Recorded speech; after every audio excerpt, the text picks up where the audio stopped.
this meeting to order of the Natchitoches Planning and Zoning Commission.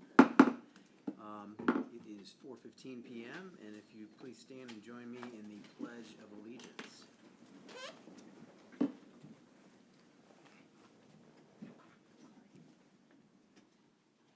I pledge allegiance to the flag of the United States of America and to the republic for which it stands, one nation, under God, indivisible, with liberty and justice for all. All right. Our first agenda item today is a work session.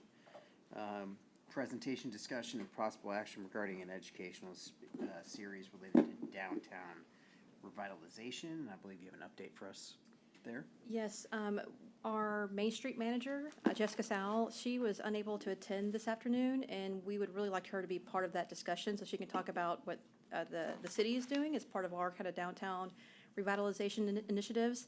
And so we would request that we postpone this particular work session to the April 9th meeting when we can have our Main Street manager in attendance as well. Okay. I think that makes sense. Yep. I agree with that. Okay, thank you. Okay. The next item in our work session was the policy discussion regarding zone change applications, deadlines, and meetings. All right, thank you. This is a follow-up to our last work session where we talked about incorporating more proactive neighborhood initiatives into our zoning process. At that meeting, we talked about our pre-development meeting process or our pre-application process, actually requiring applicants to have a pre-development meeting with staff prior to submitting zone change applications. Right now, our ordinance reads that it's highly recommended, but it's not required, so that would be an ordinance amendment. We also talked about incorporating neighborhood meetings where the applicant would meet with the neighborhood in the area where they were requesting a zone change application for certain types of applications, and we'll talk about that in just a minute. We also talked about by incorporating neighborhood meetings, extending those timelines. So by the time you submit an application, extending that timeline to incorporate that neighborhood meeting, and then adding additional planning and zoning commission meetings to accommodate for that approval timeline, to keep the same approval timeline, but by incorporating the additional processes. So we do have some updates that we'd like to go over, some changes from the last proposals that we talked about to get your feedback on. And also at your place, you'll have a copy of the proposed Planning and Zoning Commission calendar. So that calendar actually highlights those additional meetings. And so you guys can have a chance to review those and let us know if there's any conflicts ahead of time, and we can arrange that or move those meetings around if needed. So in regards to the neighborhood meetings, we did talk about for certain types of zone change applications, getting that neighborhood input prior to the public hearings for the Planning and Zoning Commission and City Council. That included all planned development applications, applications for specific use permits, and then any change from single family to a multifamily zoning district or commercial or industrial district, and then zoning change applications that skipped, quote unquote, application. For example, a zone change that would increase the intensity or density of a zoning district by 2 categories or more. So an example would be going from, instead of going from an R1 single family to R2 single family, maybe going from an R1 to an R3, which is a 2-family duplex, or R1 to a multifamily, where you're skipping over different zoning classifications. And so those would be the types of zoning applications that would be subject to the additional neighborhood meetings that we talked about last time. So before, we talked about incorporating those neighborhood meetings post-application. So after an applicant submitted a zone change application, scheduling that meeting with the neighborhood, and then having that happen between the application and the Planning and Zoning Commission hearing. We discussed that internally and with city administration and found that does create some issues as far as managing that administratively. Also creating a scenario where you may have someone submit a zone change application, they have a neighborhood meeting, and then after that neighborhood input, they decide to withdraw their application. Well, now they've submitted a zone change fee that they can't get refunded. Now we've scheduled public hearings that we have to have because we advertised for it, even though they've withdrawn their application. And it creates a constraint on actually incorporating neighborhood feedback, if there is any, on a zone change application. So by moving those neighborhood meetings to pre-application. It allows more flexibility in scheduling those meetings. It allows, or it reduces administrative burden as far as managing those additional timelines, and it reduces unnecessary cost on the applicant from spending money on an architect or design professionals, having to change those post-application, and then submitting actual application fees that may be withdrawn based on that neighborhood input. And so staff would like to actually change our recommendation to require those neighborhood meetings prior to application submittal, to allow plenty of time for the neighborhood input, and to allow time for the applicant to incorporate or maybe even modify their application prior to submittal. We would use the same process that we use today for our courtesy notices, so sending postcards to property owners within 500 feet of the subject property. And then we would give them a 10-day notice. So it's the same timeline for the letter that we use for our public hearing for the Planning and Zoning Commission. So basing that notice off of our same processes and procedures that we're already using today, but just having that happen prior to their application. And these are just some sample images of what those postcards may look like. We've used similar formats in the past for different types of neighborhood meetings. So wanted to get some feedback from the Planning and Zoning Commission on that. So as far as the changes that we'd like some direction on, we still like to incorporate a zoning ordinance amendment to require the pre-development meetings. And that would essentially give us the opportunity to talk about the neighborhood meeting at that time. So if someone has a pre-developed meeting, that's when we tell them, hey, this type of application is actually going to require a neighborhood meeting before you even submit. Let's talk about when that would be, best time, location. So that would be, during that pre-application. And so by doing that, we reduce the actual need to extend our application deadlines. Because by the time they submit, they've already had their neighborhood meeting. So we've already gotten the input, we've already incorporated any changes that we need to.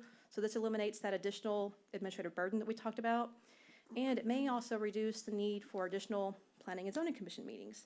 So we still prepared that schedule for you, that calendar. If the Planning and Zoning Commission wanted to keep that incorporation of the two meetings, then we could just cancel meetings if we didn't need them. But this would eliminate the need, or this would eliminate the need to have those additional meetings because it just creates more flexibility in the overall timeline. So that concludes our presentation. Just small tweaks to what we did initially proposed. So just looking for some direction from the Planning and Zoning Commission, questions, feedback. So I'll open it up for questions at this time. On the pre-development meetings, do those happen, can you explain the process of how that starts? Because there's no application yet at that point, so. And so oftentimes it's, we get a lot of phone calls, we get a lot of walk-ins, just general inquiries about development. And so we'll actually recommend pre-development meetings. We'll say, hey, actually, we think you would benefit from a pre-application or pre-development meeting. And then we'll coordinate that on behalf of the applicant. Sometimes projects are so minor or they're so small scale that we don't need a full-blown pre-development meeting. Maybe we just need engineering and planning or planning and fire. And so we will tweak the format and timing of that. But it doesn't take us long to schedule those. We actually just ask for like a 2-day notice. We have them 3 days a week. And so as far as getting someone actually scheduled for a pre-development meeting, it doesn't take very, very long. We could actually update our zone change applications to have a note that says, hey, if you're filling out or if you're requesting this type of zone change application, a pre-application conference is required. So we would give kind of upfront notice as they're reviewing the application that, hey, you need to contact staff because this type of application is going to require a pre-development meeting or pre-application conference. And so it would either be from a general inquiry where we're putting the property owner or applicant on notice, or as they're reviewing the updated application, they would have a note that says, hey, you need to make sure that you schedule this prior to your application. So that would be our process. Currently, it's just as we get questions, we recommend those. And we have a lot of repeat customers that are aware, so they just call and request them. Yeah, so I guess my question was, if you had somebody come in, maybe they're not a developer, they don't know how the process typically works, they just say, oh, I just need to apply for a zone change because my realtor or somebody told me I needed to, my contractor. Then somebody in the planning office or permitting office, or I don't know where which office takes the applications that you all? It's, Take for, it? for zone change, it's the planning office. Okay. So somebody would stop them and say, hey, before you pay this fee, you need to do a meeting, and Yes. here's what the meeting has to include. Okay. Yeah, so we have an application, and then we actually have a separate zoning process sheet that kind of is like a how-to guide. And so we would incorporate that into that kind of spreadsheet too. But we wanted to make sure we, Yeah. before we made those changes, that we got the feedback. Excuse me. And you want to make sure that the meetings aren't, that they're useful too. So you're saying you want to do a 500-foot radius notification. Is there requirements on time, location, those types of things as well? Yeah, so what we talked about last time was doing like a week's notice, but we'd actually like to extend that to like a 10-day notice. And we would plan on scheduling those meetings either on a Wednesday or Thursday to create as less conflict as possible with other meetings. And we would conduct them either here in the council chambers or potentially at the recreation center, depending on the number of people that were notified. So as part of that pre-application meeting, staff would go ahead and run those numbers to see like how many people would get notified as part of the process. And then we would have a tentative idea of, hey, here's how many people would attend the meeting, here's when we could schedule that for you, and then start to pull that information together for the applicant at that time. And so we would have information prepared ahead of time to have that discussion. But it's something that would have to go through the city process for the meeting. It couldn't be like, oh, we already did a meeting. Yes, so we would request that staff be in attendance, and so it could be that the applicant already has a venue in mind. Maybe it's a community center or a neighborhood center or a school. That would be fine as long as we could make sure that everyone was notified the same way and it followed our processes. So we would have a template that we would follow for every single neighborhood meeting. It would all look the same, so people would know this is from the city, and there wouldn't be any question as to what the meeting is Probably about. you want to have these meetings in the early evening, not in the middle of the day when Yes, ma'am. people are at work, so. Yes, so the idea they would be after 5, it's like 5:30, 6, and then if people couldn't attend, we'd give them the opportunity to submit questions for the applicant. But it would be the applicant's meeting, staff would facilitate the location, we'd facilitate the letters, and then be available for questions and kind of collect that input. But allow the conversation and dialogue to be between the applicant and the neighborhood. My question to you, Elena, is that we put up signs when we do send out those notifications, typically after the application has been submitted. Will those signs also be up for pre-development meetings for people to know around them? They wouldn't be posted for the neighborhood meetings. We would do that postcard, that 10-day postcard. We just don't have enough of those because they're big, huge steel Yeah. signs. They're reflective. We just don't have the resources for that. If the applicant wanted, in the past, we've seen people do like the we call them the bandit signs or like the snipe signs where you take a couple of temporary ones. Right. That would be something that maybe the applicant could do if they wanted to, but our process would essentially just be the 10-day kind of postcard letter. We don't want to do an actual letter that's in an envelope, because when people see something from the city, they don't always read it. Right. So if it's a bright, colorful postcard that has right on the front, hey, there's a neighborhood meeting, we think that'll garner more participation than a formal letter. But to answer your question, no, we could look into having additional signs. We may have to look at adjusting the process or adding additional cost.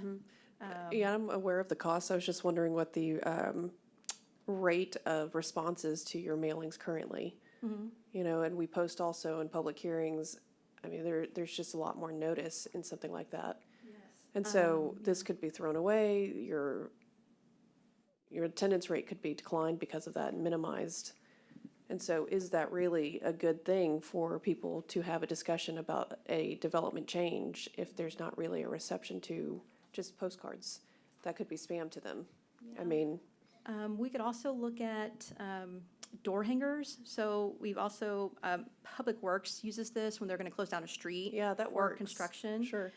So there's like the property owner list and then the resident list, which aren't always the same. Sometimes you'll have rental property. So what we could utilize is postcards sent directly to the property owner, and then we could look at having door hangers that we actually go and put on people's doorknobs. Okay. You could also suggest to the applicant that he put up signs, she put up signs, Yes. you know, if they chose. I mean, that would be you couldn't make them do it, but if they chose to do it. Yeah, those temporary signs are fairly affordable. So, I mean, I think we would, yes, we would recommend that. We just maybe not necessarily require it. Right, but suggest to them that might be something they'd want to do. Yes, ma'am. I was thinking you could even do it like some places around town, you'll see like those temporary fence posts in the ground, and like they'll string one of those vinyl or whatever plastic kind of screen printed banners, and you'll see that as something like Westminster Presbyterian Church over here has those in their front yard a lot. That might be a low cost way to get noticed, because I do think if it's if it's not something that's hidden off the beaten path, so maybe you have a little discretion there. If it's like a landlocked piece of property, it's like who's gonna see this sign? But if it's like on North Street or Mount Street or something, and you put a sign on it, you're gonna reach I think you're gonna get a lot more response from people who aren't, Right, who are in Yeah. the community but maybe not 500 feet away. right. You also run the risk of people attending the meeting who don't live anywhere near, It's true. that area, and so you have to manage that attendance in some way. You don't want everyone and their friends to attend the meeting that aren't necessarily, It would give the applicant a more accurate indication of the response they're going to get on Facebook. Yeah. We like the zoning signs we have because they're reusable, and so essentially we have like 2 or 3 templates, and then we just change out a smaller face for the numbers, and so that has been very successful in Yeah, those are increasing great. our responses, and it directly affects people that are just in that area, and I'll be so honest, sometimes that's the first time I hear about a zoning change, is I see a sign, yeah. and I'm on this committee, so. Yeah, and so the So they're very, That's why they're very I'm- useful. Yeah, they are very Yes. useful. Yes, we absolutely agree. We think that's been a great inclusion into the process. So we would still do that after they submit the application. We're just, trying to limit the cost pre-application as much as possible. Yeah. And so if the commission, at your discretion, we could explore options as far as doing some temporary snipe signage, see what that would look like from a budget perspective, if we could incorporate that into our process. Just trying to reduce as much administrative burden as possible too, because that turns into a lot when you're trying to juggle multiple projects at one time. But we Yeah. could definitely look at that and then bring that back to the commission to get your feedback on that. But again, the only thing that I would caution on that is that you can get attendance from people who may not live in the area or aren't directly affected, and so it can. People who have no dog in this fight. Yes, ma'am. It can create confusion, and so that's the only thing that I would just advise. But absolutely, we'll take a look at that and bring it back. We can go ahead and incorporate and move forward with the changes that we've discussed today, and then at the next meeting, come back and share some numbers and look at some different sign types and get some additional feedback from the commission if that's what you guys would like to do. Yeah, and I think overall, from my perspective, I think that moving the meetings back in the schedule makes a lot of sense. I like that. That was, Especially because we've had, meetings where, we've actually scheduled the meetings, and then based on the feedback from the neighborhood, the applicant has withdrawn their application. Because we advertised for it, we still have to conduct a public hearing, so then it creates confusion, because people are like, why are you still having a meeting? I thought this wasn't a thing anymore. So I think that'll help resolve a lot of issues too. And then again, if there are changes needed in the application, there's plenty of time to do that ahead of time, and get that feedback, because I've had scenarios in the past with other cities that I worked in where, someone submits an application, then we have the neighborhood meeting, and the feedback is negative because, the perception is the decision's already been made, the application's already been submitted. Why are we having these meeting all together? You've already made up your mind. So it eliminates some of that perception as well. Getting that feedback as early as possible, I think, is always beneficial with these types of applications. we don't run anything in the newspaper for these, do we? For these neighborhood meetings, we would not. Okay. Do you think the Daily Sentinel would, they probably don't do anything out of the goodness of their hearts, but, We barely have a newspaper anymore. though a lot of people read it. when We it does could come look at Nextdoor. So we actually have a social media account Yeah. on Nextdoor, and they do actually have, targeted postings that you can put for specific neighborhood areas. So if there's an area that's already created, a group on there, we can target that area. If we start advertising in the newspaper, that gets very expensive. It's like $400 for one ad. Yeah. And so we would need to charge at that point to have a pre-neighborhood meeting. And so that was one of the things we were trying to avoid, is kind of that application cost. Yeah. I definitely think using Nextdoor and utilizing that will be an absolute. Though if you pre-wrote a little bit of a blurb and you send it over to Josh Edwards, I mean, they're always probably looking to fill space in their columns. Yeah, in our Friday Yeah. updates that we send to council and to the local media, we'll actually list city meetings that we're having, city board meetings, and we could list on their neighborhood meetings. Again, the only thing I would caution is that when you have a broad advertising audience like that, it can create confusion because you get a mixed crowd. But if we could definitely look at incorporating those type of ads in our Friday update, because the local media gets that too. Maybe it's just me. I don't really care if they get a mixed crowd. Okay. Yeah, I don't because- either. Because I would prefer it happen at the neighborhood meeting and not here, Okay, perfect. if they have questions. Because this is just a bad environment to answer questions. Yeah, and so we can actually, in that case, we can just send that information directly to our local media groups. We can send it to KTRE, we can send it to the paper as part of our process, just include that as an action item. And so when we're sending the letters, we'll actually just send it out to our email list for our local media group.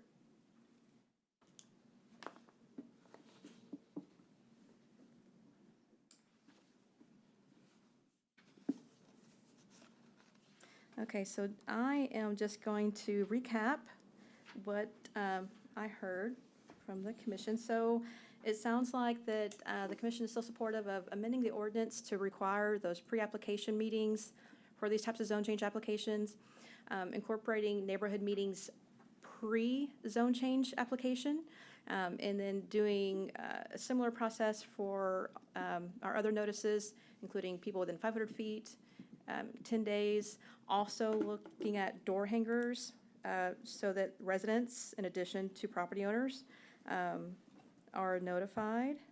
And utilizing Nextdoor and the Friday Update and our local media groups to get the word out as well. And then looking at different costs for those smaller kind of snipe temporary signs for the property, for those meetings. Okay. Lena, how many of these do you estimate we have a year? So it's varied. We've seen an increase in zone change applications year over year, just in the past 4 years. We saw a dip with COVID, and then there was some pent-up demand, and then we saw a dramatic increase. I think we've had a lot of pre-development meetings in general, and so we are seeing an increase just in overall activity. I think part of that is just from the general market. You see all the development that's been happening in the Metroplex areas. That tends to slowly trickle down into the smaller rural areas. And so we're kind of just starting to see the effects and impact of that as things start to grow outward. So I don't think we're going to see a slowdown anytime soon. If anything, it'll continue to be consistent, if not increase. But I apologize offhand, I'm not sure. But as far as the activity that we've seen, I think we're going to keep seeing that, to give you an idea of what that could look like. Especially when we start talking more about infill and neighborhood revitalization and things like that. Yeah, it's a little tough because some months it seems like we'll have 3 that would fit this requirement, and then like this month, 0. Zero, Yeah. Yeah, but Yeah, so speaking to that, as far as keeping those second meetings, is that something that the commission would still like to do? Maintain that second meeting date if needed, and then cancel if not? So that would give us more flexibility to, maintain those agendas or plan those agendas, so we're not packing an agenda with several zoning items in one night. And that'll I'm give more fine. flexibility to the applicants too that are submitting their applications. We'll have more absences, most likely, just due to Yeah. travel schedule, but I mean, it is what, as long as we got a quorum. Well, and we'll still be able to remote people in as long as we have a physical quorum. So as long as we have 3 of you physically here, you'll still be able to remote in and, Participate. I think it's a good idea. I do too. As long as we can cancel, what's gonna be the deadline to cancel those typically? it'll be 2 weeks, essentially, depending on the application, because 2 weeks is kind of our deadline for advertising for these things. And so you would have at least, in my mind, 2 weeks' notice. That helps. And we would only keep that second meeting if it was a bona fide zoning change or something that required action, not just a, Yeah, if it was just a final plat, yeah, then we would postpone that to Yeah. another regular meeting. okay. Thank you. You thought of a good example that I couldn't think of off the top of my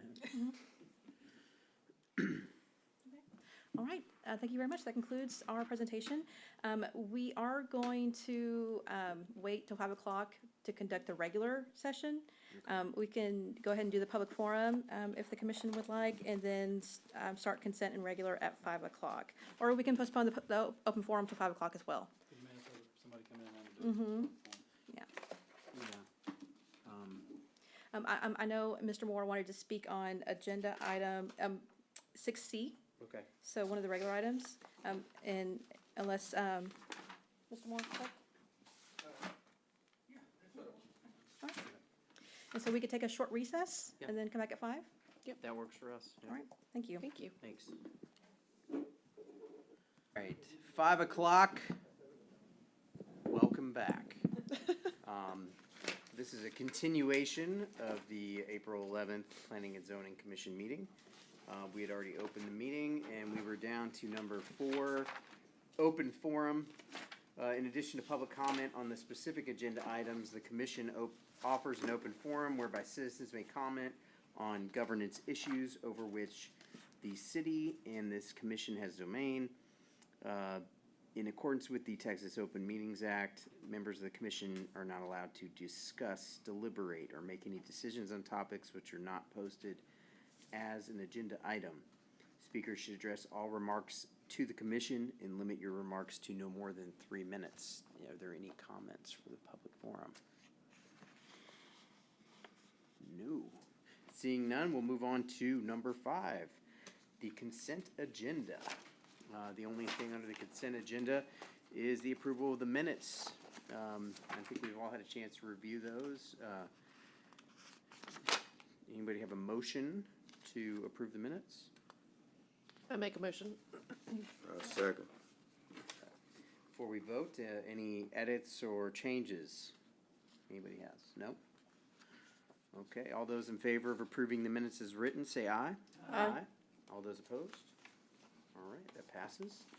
Moving on to the regular agenda. Nothing was removed from the consent agenda, so we're gonna move on to public hearing for 6B, which is the request for approval of a historic overlay for lots 49 and 51, City Block 51, located at 403 South Shawnee Street.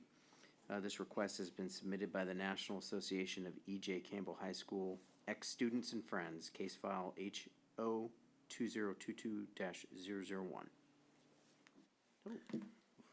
Good evening, Chair. Mr. Bray. Brian Bray, Community Services Director for the city. And this is Historic Overlay Case 2022-001.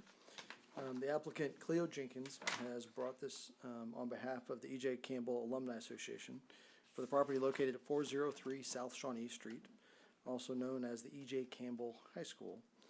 The request is for it to be included under historic overlay zoning. This building first opened in 1903 and operated until the 1970s, and it served as the African-American school for not only Nacogdoches but the surrounding community. It was originally named the Nacogdoches Colored School and was renamed for longtime principal E.J. Campbell in 1937. And as recently as 2014, which actually that's not that recent, it seems like it was just yesterday, but it also received designation as a recorded Texas Historic Landmark by the Texas Historical Commission. City ordinance requires that at least one of 6 criteria be met in order for a property to be considered under historic overlay. The Historic Landmark Preservation Committee met on April the 4th and unanimously voted to approve a recommendation, finding that the application met criterias 1, 2, 3, and 6. And I know Chairman Deppish has served on that group, but it is extremely extraordinary to have a property meet 2, much less meet 4, or at least that was the finding of the HLPC. And I'll read those for you. Criteria 1, possesses significance in history, architecture, archaeology, or culture. Number 2 is associated with the events that have made a significant contribution to the broad pattern of local, regional, state, or national history. Is associated with the lives of persons significant to the city's past. And number 6 represents an established and familiar visual feature of the city. The only 2 criteria that HLPC found that this property did not meet dealt with architecture or an architect designer. So this evening, I'm seeking a recommendation from the Planning and Zoning Commission so that I can carry forward both your recommendation along with HLPC's recommendation to City Council to be heard at their April 19th meeting.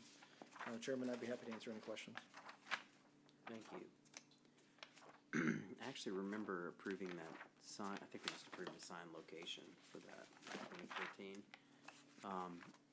The building was pretty much vacant then, is it still vacant? Okay. Are there any plans to do anything with it after?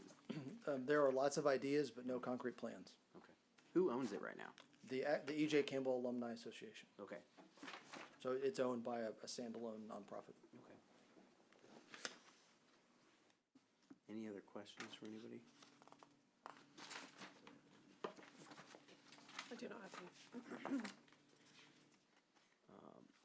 I definitely think it meets the criteria for the historic overlay. Probably should have been included initially. I know there's been some discussion about the rest of the Shawnee area as well. So I think it would be nice to have at least part of it in the historic overlay. So from my Yes, sir, perspective. and that is actually their idea, is that they needed to start somewhere. And so why not start with kind of the icon of that neighborhood being the school? And then hopefully other property owners will see the significance of doing so and eventually create a district by itself. That's great. We have a church right next to that.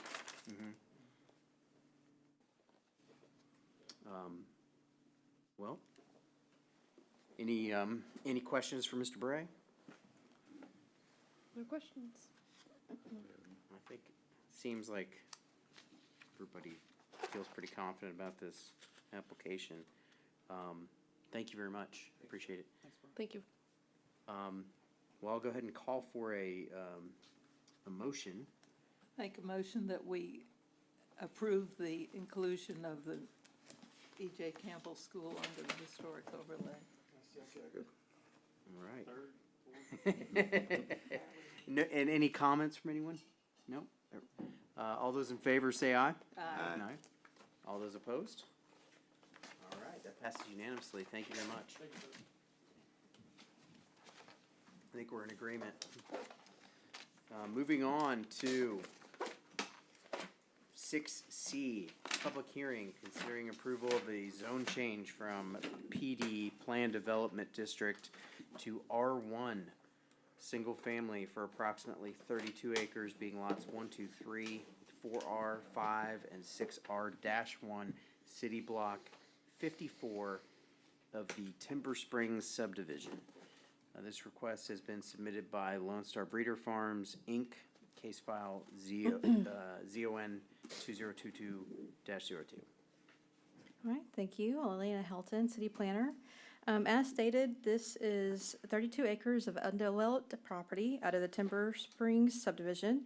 The property is located on the south side of Maroney Drive, just west of the Kimbrook residential area. This property was initially zoned R1 single family. In the mid-2000s, it was zoned a planned development district for a large retirement community, which included a mix of uses, including single-family, multifamily, a rehabilitation center, retail, restaurant, and then an assisted living facility.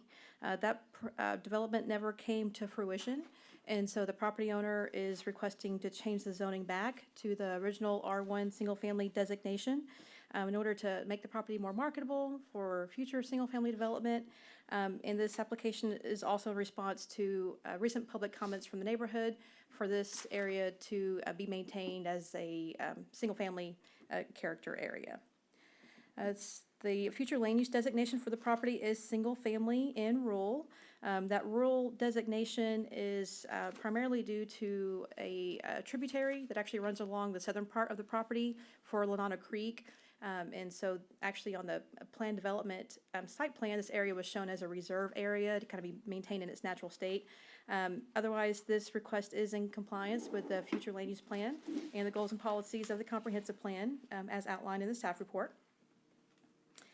We wanted to show you the most recent plan from the plan development from 2010. Plan developments are unique in that they're their own zoning district, but they do have expirations. And so while these zoning districts do go with the property in perpetuity, there are expirations on when the development actually has to take place before it expires. And so the last activity for this development plan was in 2010. Whenever the final site plan is approved, they have about 2 years to submit building permits. Otherwise, they have to go back and get reapproval from the city council or the planning and zoning commission, depending on what phase that they're in. So because this PD is expired, essentially it's not entitled for development. And so any development on the property would either require the applicant to go back and amend the planned development district, which would require a public hearing process, just like we're doing right now, or a zone change to another zoning district, like single family, like they're requesting today. So just to provide some background information and some clarification. These are some just photos of the property. Again, it's undeveloped property. This is just an image of the street view, so standing at Moroni, looking south onto the property. These are some images standing in front of the property looking west. And on the lower right-hand corner, that's actually the Burke Center. So that's at University and Moroni Drive. This is a photo of property that's actually located just to the east. The Kimbrook subdivision butts up to this property on the north and south side of Moroni. And so those are just some photos of homes that are located just off of Moroni Drive. As part of the process, we did send written letters to 11 different property owners. We received 3 general inquiries just with questions about the application. We did receive 1 written response this afternoon around 3 o'clock, and we put a physical copy at your places. This was from an adjacent property owner who lives in the subdivision on the south side of Moroni and backs up to the property. He was opposed to the request. In essence, when we contacted the property owner to ask for the rationale, it was the desire just to keep the property as is. And there's been some issues with some large trees on the property that have fallen onto that. And so we're working with the property owner to get that issue clarified, but that is separate from the zone change application. So I just wanted to provide that clarification. But that was the only letter that we got in response to the request, and the only inquiry or contact that was in opposition to the request. The criteria for a zone change application is outlined on your screen, and we detailed staff's findings in the staff report. Staff does find that it complies with all of the conditions for approval, and Ed Poole is also here in attendance on behalf of the applicant to answer any questions that the commission may have. And with that, I'll conclude staff's presentation and open it up for questions from the commission. Or the applicant. Any questions for Ms. Chafin? Or sorry, I do just want to provide one point of clarification. You'll note that there is a piece of the PD that's not included in the request. That's actually owned by a separate property owner. And they were contacted, but we didn't get their application in time to include it in the initial request. So you see on the right side, that's an after picture. There's still an orange piece. That piece is owned by an adjacent property owner who purchased it, in essence, to keep it in its natural state. And so that shouldn't affect this zone change request at all, but if they wanted to, they could still submit a zone change application afterwards to clean it up and make it all the same zoning. But it's our understanding that that's, again, owned by a separate property owner who owns a home that's adjacent, who purchased it to keep it in its current state. And so I just wanted to provide a quick clarification, because we have received some questions about that.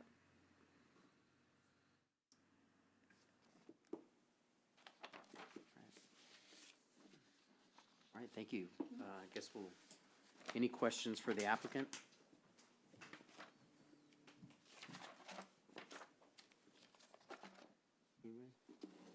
I do. Sorry, Ed. How are you? Otherwise, he came down here for nothing. Right. Ed Poole, Charles Poole Real Estate, representing Lone Star Breeder Farm. Great. Thank you and welcome again. I actually wanted to ask you, how long has this been in effect for? Do you know that it's been, that we were supposed to develop and never did? Timber Springs started over 10 years ago. Right. Honestly, I don't remember how long. And as Elena said, when it's been non-functional for over 2 years, it becomes empty zoning. So it's had plenty of times. From what I understand, there were 6 extensions on that contract to make Timber Springs work, and at least 3 different parties that were interested in doing it, and nothing happened. Okay, and so after 10 years, why now is it going to be changed? Is it, Well, because of the multifamily issue, I think it became overwhelming that the neighbors wanted R1 zoning. Honestly, we'd kind of forgotten about it being planned development until it emerged. So in talking with the owners, we just decided to make application to turn it back to R1 to make the neighborhood happy. And the zoning was empty anyway. It had been Sure. gone for quite a while. Sure. I have gotten this question several times. There are no contracts on the property, and there are no plans for development. okay, So anyway, we read that. Thank you. okay, thank you.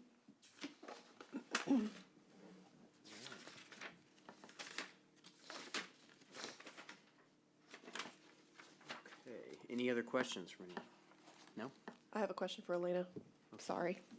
Elena, as this is a planned development, and has an expiration date where they actually have to amend it, if this were to be sold again, it does have to actually be submitted as another type of request for zoning change, correct? If they wanted to do something else. Yes, ma'am. The zoning goes with the property regardless of ownership. So if they sold it, it would still be zone PD unless someone submitted application like you're reviewing today. Okay.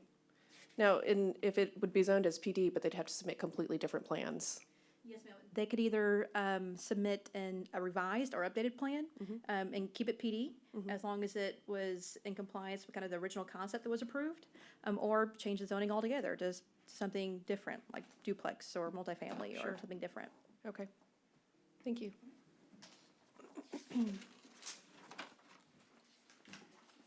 Okay, if there's no other questions, I'll, You take comments? yes, please. I didn't know what a question meant, I thought about comments. No.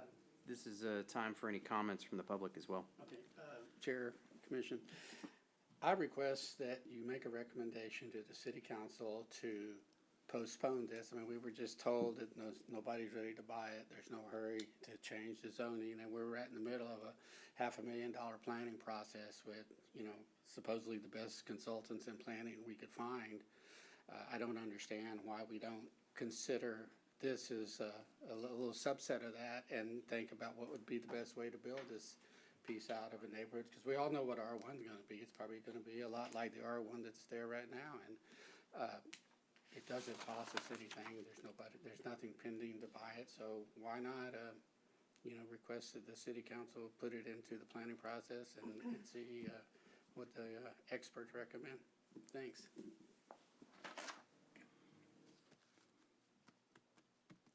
Okay.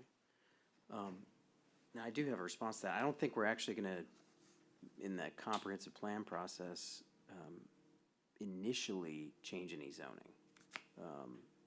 And if you wanna come back up, that's fine. Well, I think it may lead to a zoning change, like a complete overlay change, hopefully, eventually. But I don't know if we're gonna do spot, track by track zoning. well, for instance, I think it's stated that this backs up to a creek that was tributary, and R1 zoning will not, and we have no regulations to protect our creeks.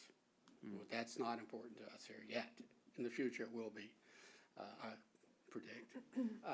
If we looked at it now and said, well, instead of doing this, instead of having, a house right up next to the creek, maybe we would have a buffer zone like the gentleman that bought, or lady that bought the house, land next to him on the other part of the PD. I'm just saying, there's no hurry to change the zoning right now. And why not, have this like a little exercise in what could be done to build a better neighborhood?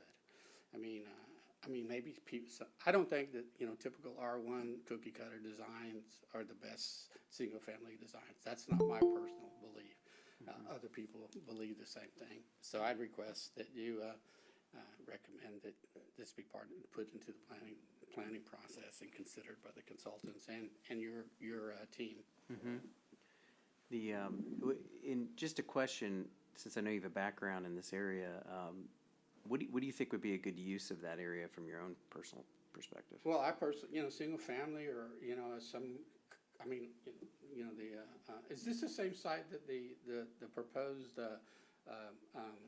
affordable senior housing was gonna be on? I think one of them, yes. Okay, so, you know, that wasn't even mentioned during the presentation, and I personally think that a place for, you know, older people, like when I get old, that don't have enough money to live is a pretty good thing.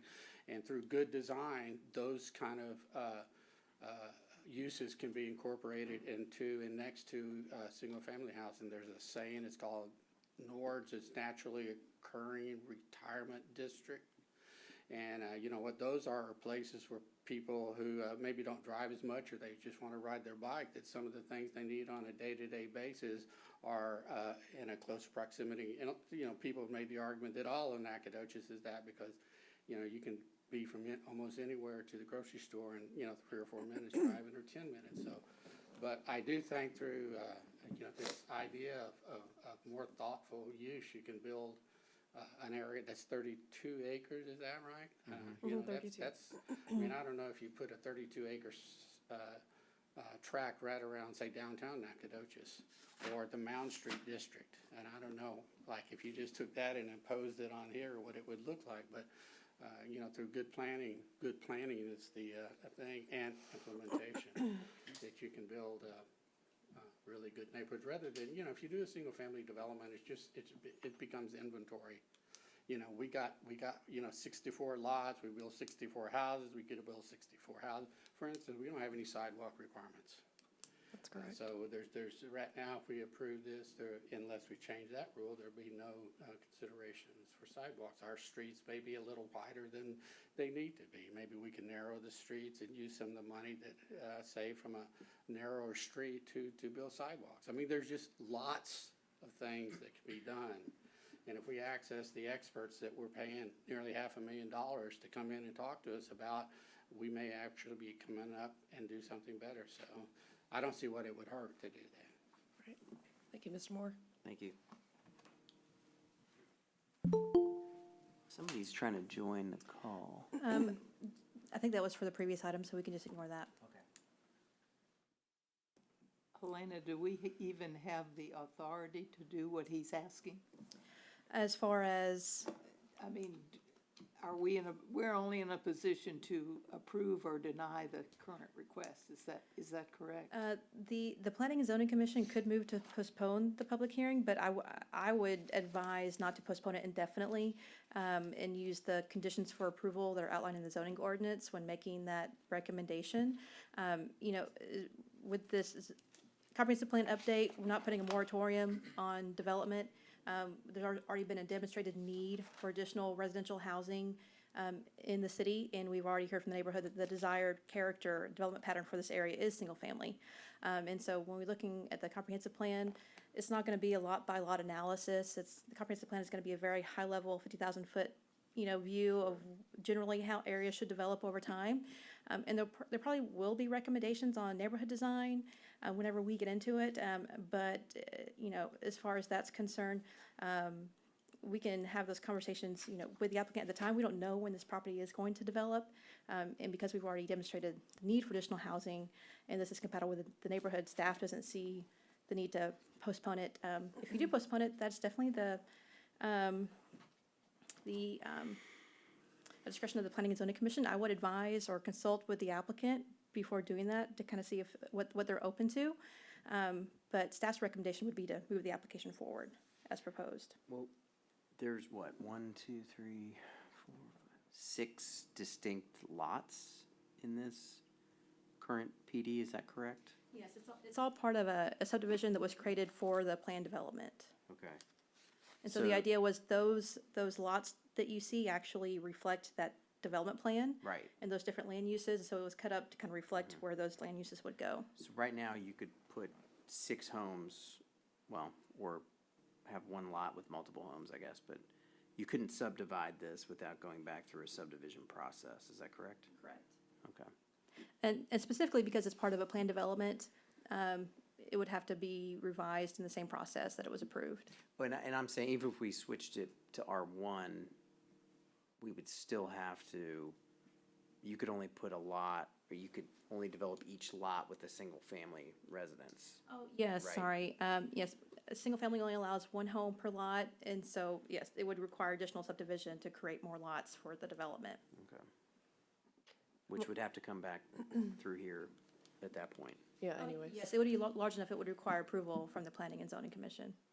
Okay. I mean, my comment too is going with Mr. Moore. We don't have, I do commend Lone Star Breeder Farms for actually listening to the general public and saying, hey, this is what you wanted. But I also have looked at that land multiple times before and thought, man, this would be a great area for a sunset restaurant overlooking down the hill. And we do have to be thoughtful about how we overlay the city. I know that the master plan is not going to be talking about that, but there are things that we need to be aware of in looking down in the road, like the Fairchild Smith house that was a Blunt house was on the edge of town. I mean, think about that, where it's at now, it's in the middle of town. So if we are looking at single families within interior city design, it's, yeah, do we want just cookie cutter homes as the character of our city? I mean, those are the things we have to question as we make this decision. I also look at the tributary for the Atlantic Creek and do want to protect our natural resources because that's important as part of what people come to Nacogdoches for. We have a trail that is running along the Ruby Mize Trail. The school is actually affected by that. And those are things that we do need to discuss as we make these types of decisions. There's nothing to say a subdivision couldn't have sidewalks or couldn't have, I mean, that would be up To the city council. to the city and to the developer, I would think. I think we need to update our subdivision Yeah. regulations to require that. Speaking to that, so our subdivision ordinance and our zoning ordinance both were last updated back in the 90s, and we acknowledge that they are in need of a major update. And so the idea is that this comprehensive plan is going to include potentially recommendations to update our development code. So that way, when we're updating it, it's actually in furtherance of that updated comprehensive plan. Because when you're updating your development codes, essentially you're supposed to be doing that to implement your future long-term land use plans. And so because our plan is so outdated, we really want to get that updated first to make sure any changes that we do make are reflecting that desire for different types of neighborhoods, different types of subdivisions, and so on and so forth. We don't want to go through that major update until we get done with the comp plan process. But that is the ideal plan. Comprehensive plan is updated, and then we use the subdivision and zoning ordinance to implement those policies and goals and objectives through those development standards. Elena, is there anything precluding from the owner developing the property today?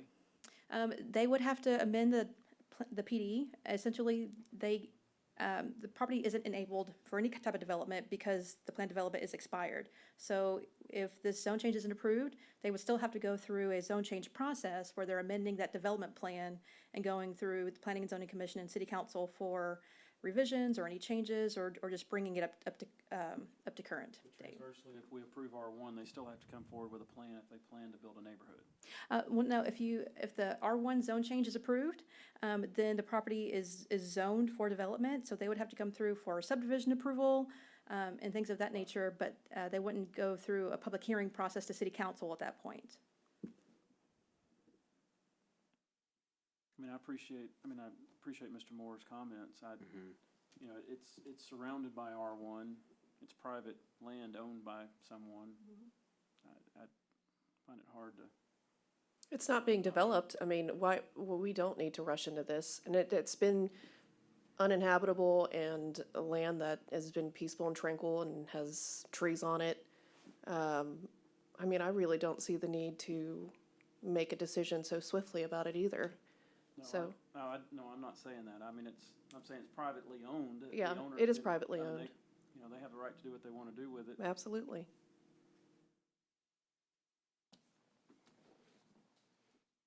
Within reason, obviously. obviously. Yeah, no, within reason. I didn't mean that, just open blank, but it's surrounded by R1 and they wanted to take it back to R1. That seems. Yeah, yes, and, you know, based on the approval criteria, staff finds that it's compatible. It's not gonna impede the orderly growth and development of adjacent properties. It already has infrastructure, water, sewer, streets. You know, as far as landscaping, all new development will comply with our current development standards. And it is compliant with the future land use plan. I mean, that being said, we are updating it. But it's also compliant with some of the land use policies and goals that are outlined in there that more than likely will be taken forward in relation to infill, promoting development where infrastructure already exists, providing residential neighborhoods in close proximity to community facilities like parks and schools, and then avoiding undesirable outcomes. So providing for development that's compatible with the adjacent development pattern in the area. And so with that, again, staff recommends approval. It is the prerogative of the commission if they wanted to recommend to postpone it, and we take that recommendation forward to city council, absolutely. I would just, one more time, advise to get some feedback from the applicant before making that recommendation, just to have that for the record. Sure. I think the applicants already demonstrated they care about what the community thinks, Mhm. because they're trying to take it to R1, so. Okay. Mr. Chairman? Yeah, would you mind coming back up for a second, Mr. Poole?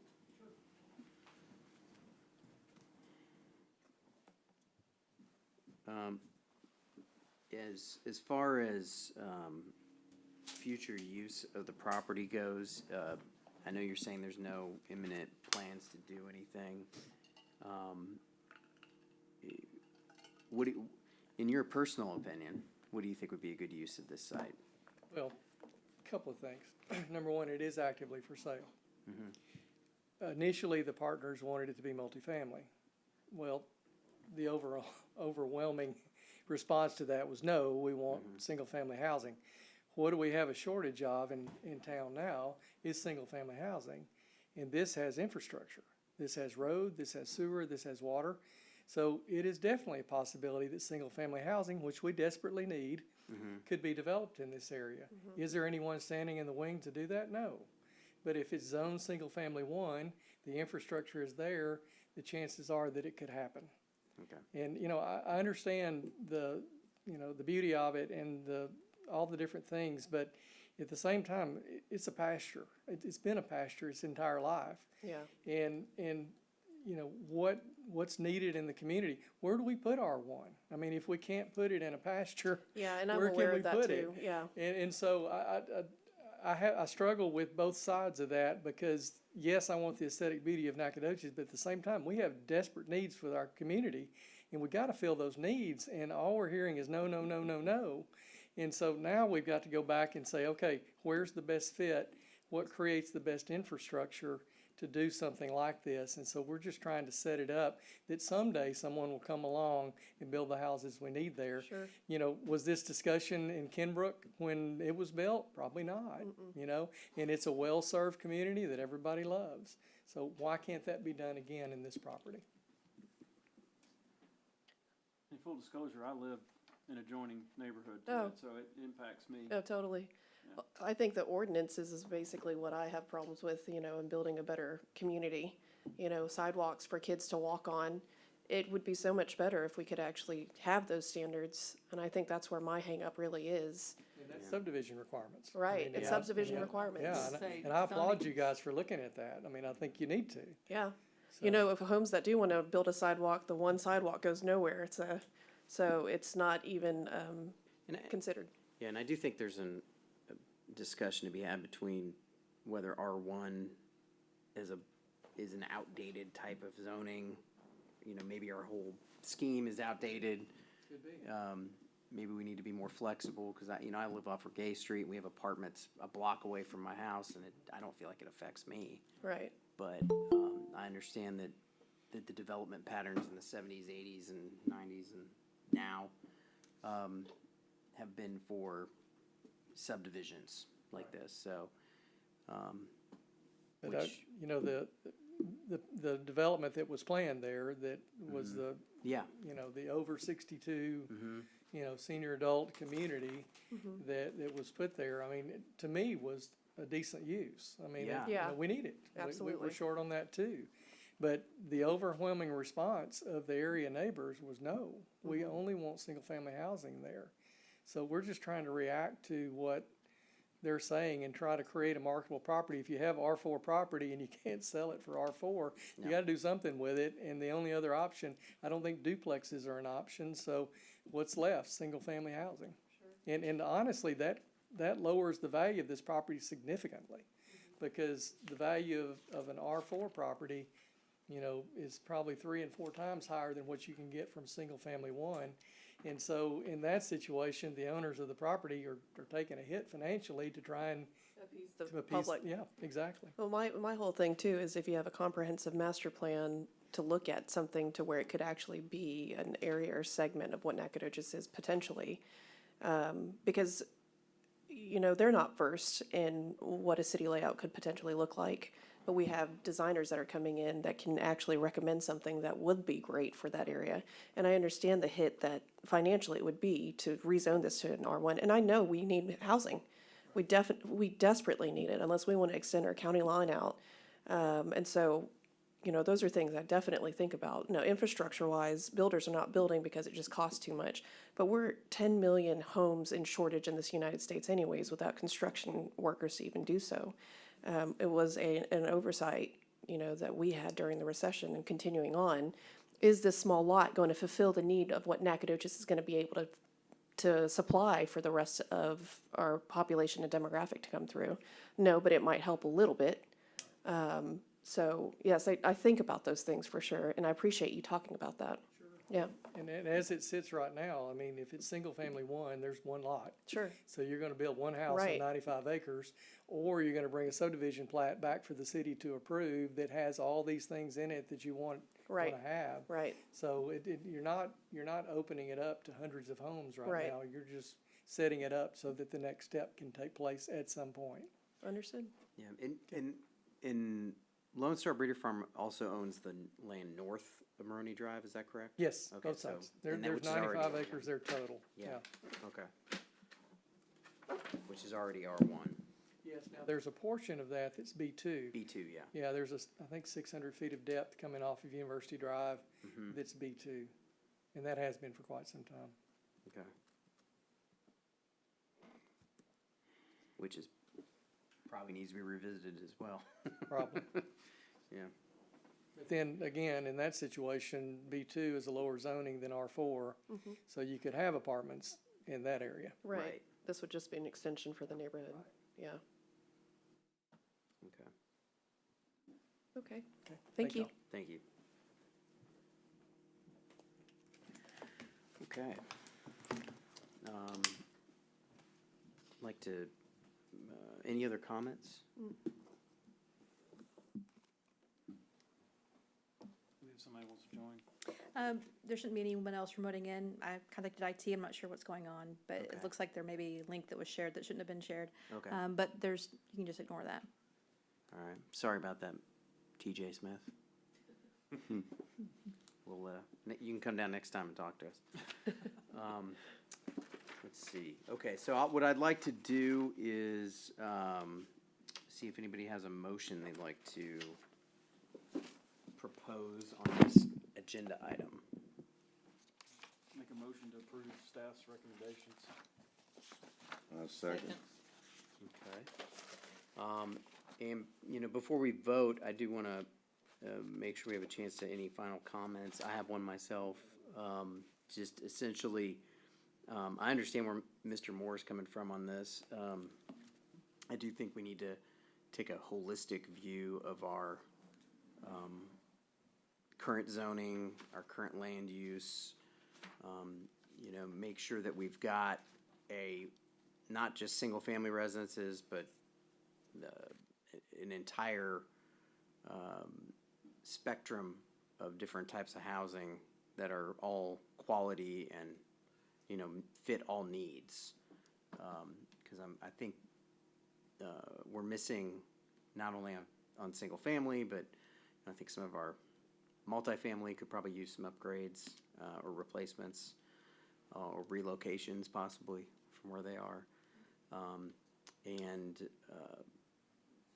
you know, but part of that, it's a, you know, we have limited control. We can zone whatever we want. It's up to developers and those with the tools to come in and actually build them.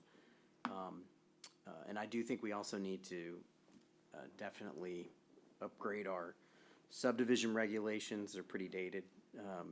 And that before anything is done on this property, I would hope that happens.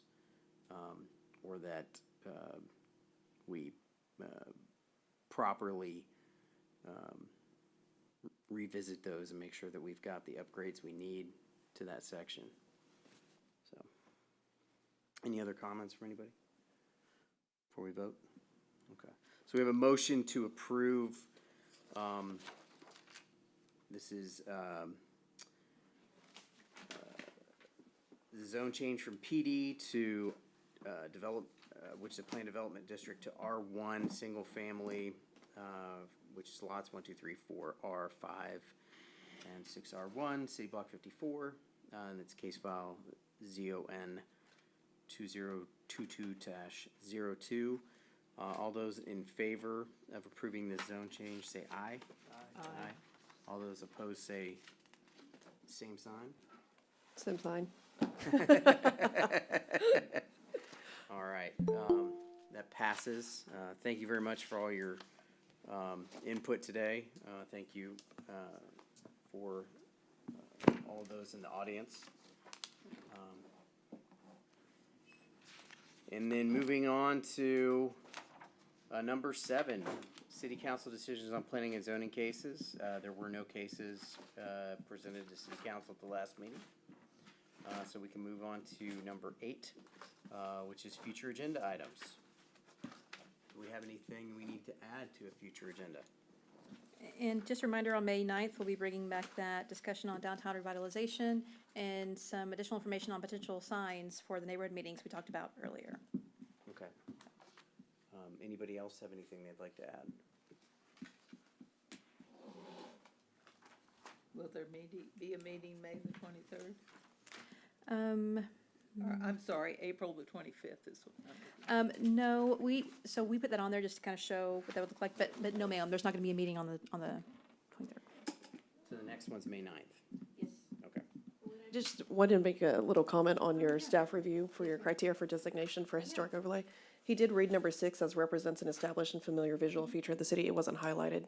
Oh, yes, we received this staff report directly from Brian Bray. Oh, got it. And so we Okay. just replicated it. Got it. Just making sure for notes, yeah. Okay. If there's nothing else to add, I think we can go ahead and adjourn. All right, thank you. All right, Thank you. Thanks.